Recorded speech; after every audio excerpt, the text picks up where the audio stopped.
were being. Why she act like such a baby? When I shock her, she go crazy. Shock, shock, shock, shock my dog, I can't stop. Shock, cause my dog can't stay in her spot, yeah. I don't know why that stupid dog do yelp. She should know better than to call for help. Hey guys, I'm far away. I came here because somebody posted on Facebook, I need someone to come deliver my folded up mattress. I will pay you $50. And I said, I'll be there right now. So I drove an hour to get that $50 because I would have made at least 25 profit. And right when I pulled in and put my air in my tire, she said, I appreciate your offer, but something came up and we can't. And I said, God told me not to come today, exclamation point. I do have to be here because tomorrow I will be, you know what I mean, catching up with the people that I haven't seen in a few years who are in a program that can give me gas money and possibly, what's up, brother, an automotive, they could probably look at my car for me. So I'm here.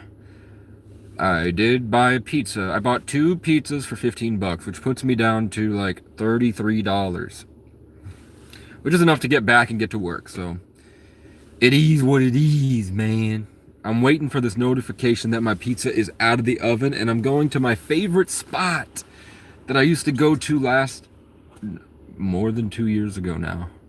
Can you believe it? It's been 2 years since I hit 50 subscribers.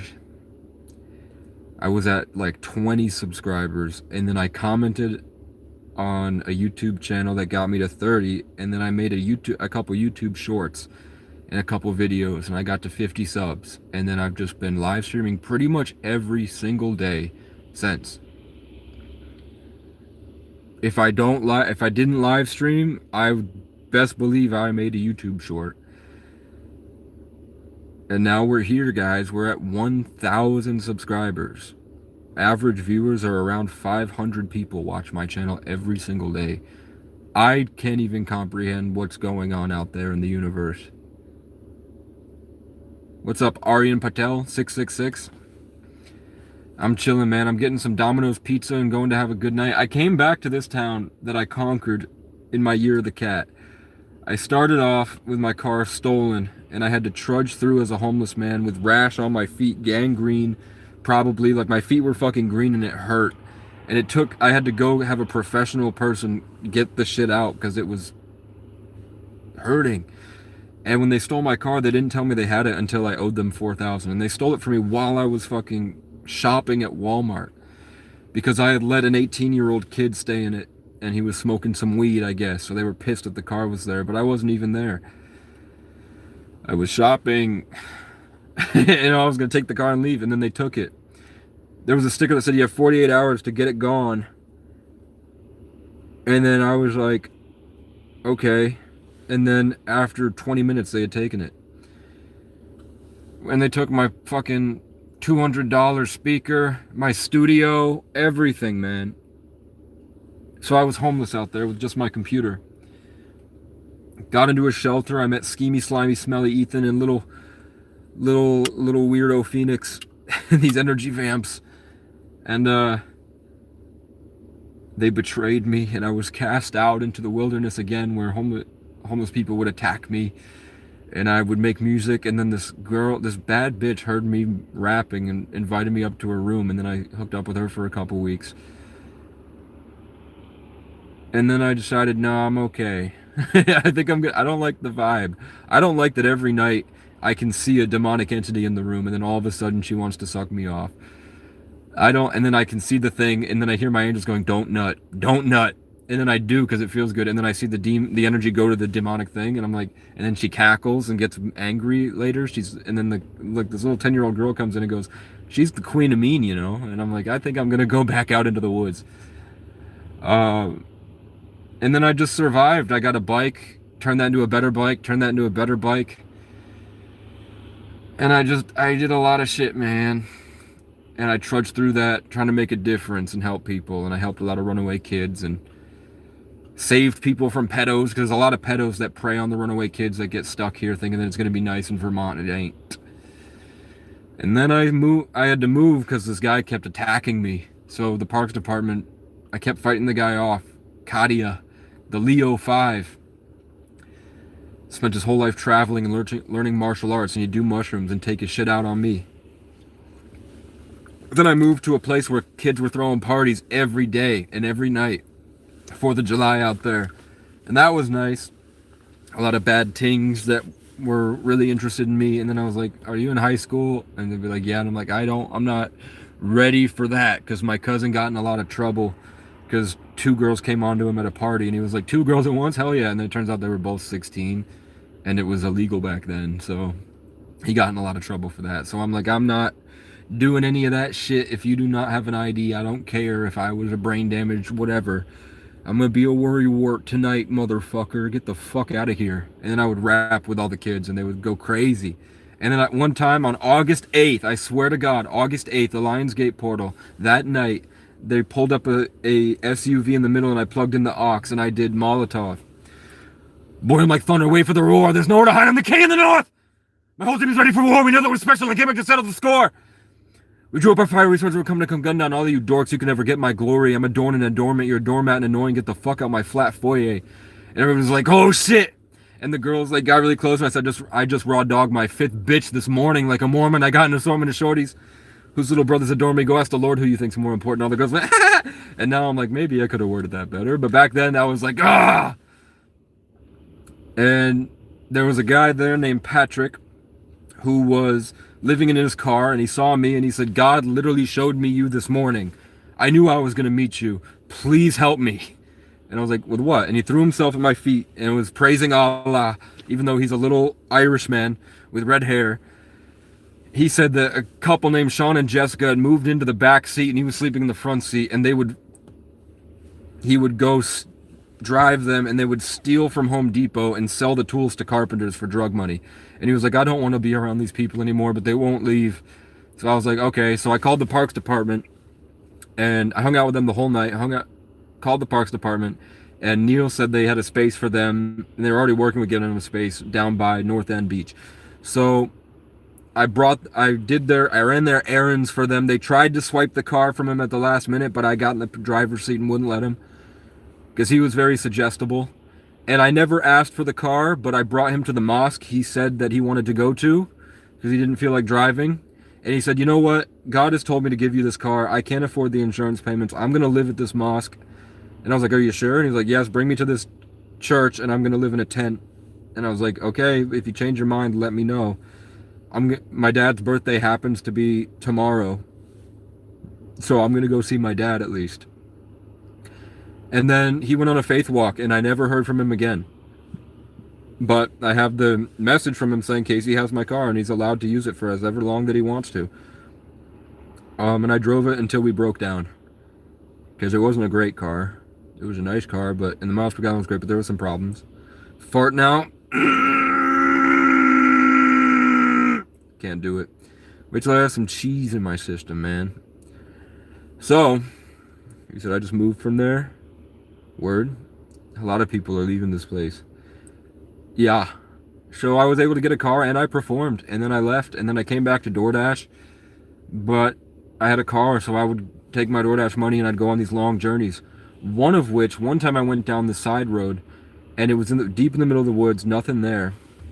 And there was a barn, and the barn, I swear to God, painted green. It said, "We love you, Casey."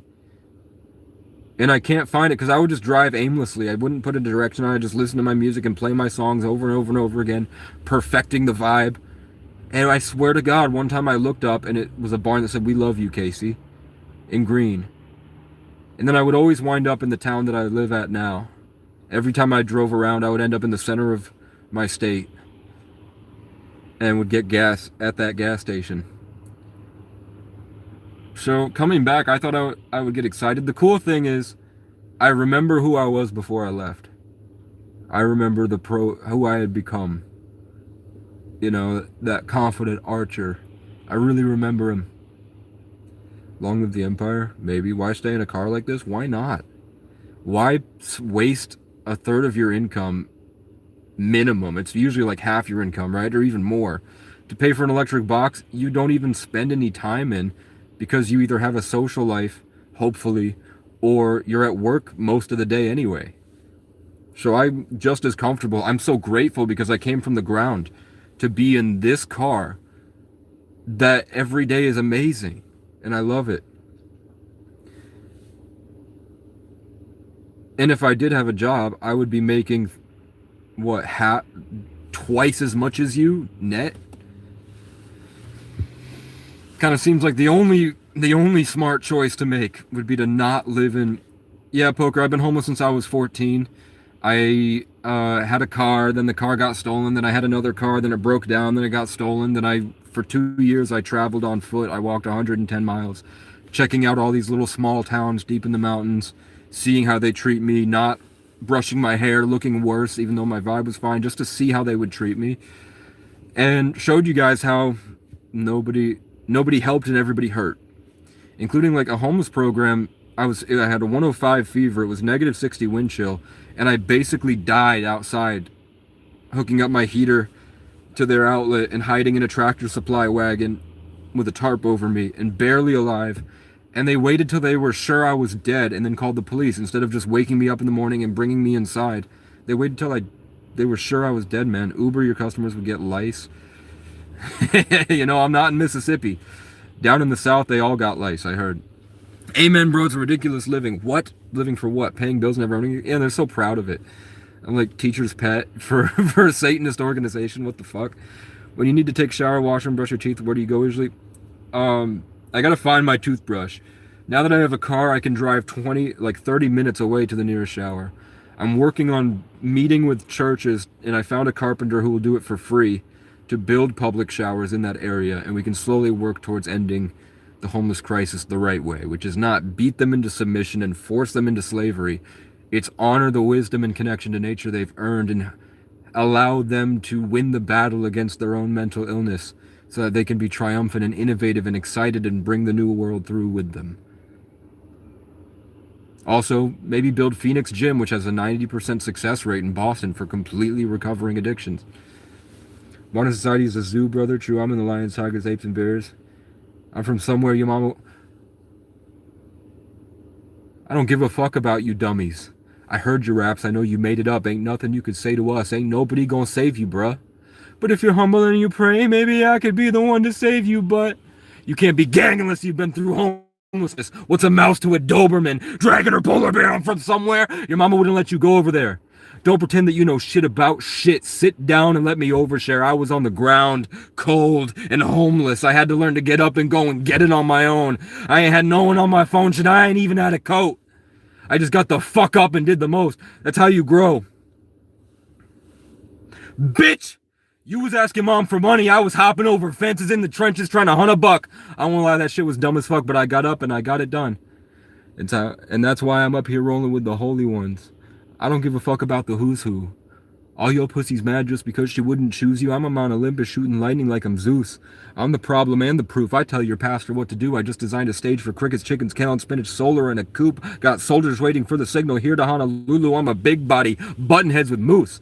But don't get it misconstrued. I know exactly what the truth is. I'm just tiptoeing through these truces until I'm tall enough to lift up all the youth. And if I fail, we might just build a zoo.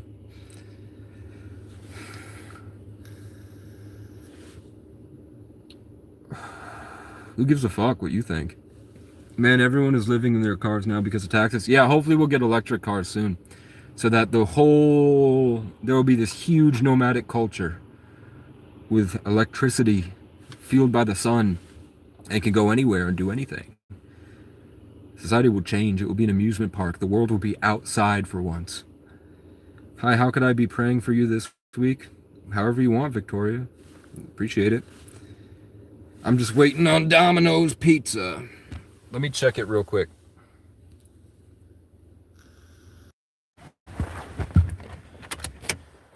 We're gonna turn the car off so that I lock it because there's some dumbass kids walking around with shiesties on. Little white rich kids with shiesties that want to pretend to be something they've never been.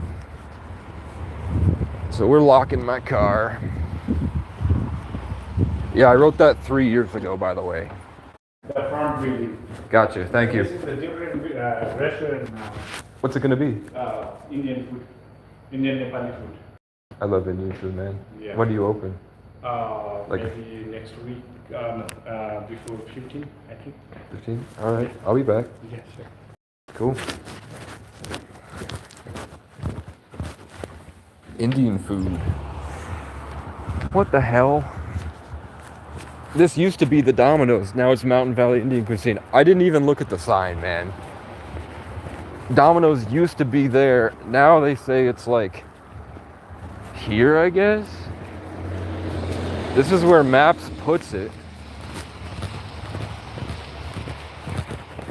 What the fuck? He said Domino's is around the corner. Is this Domino's?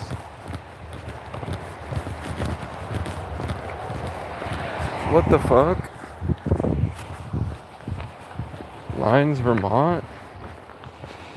What is going on? Did Domino's move over here?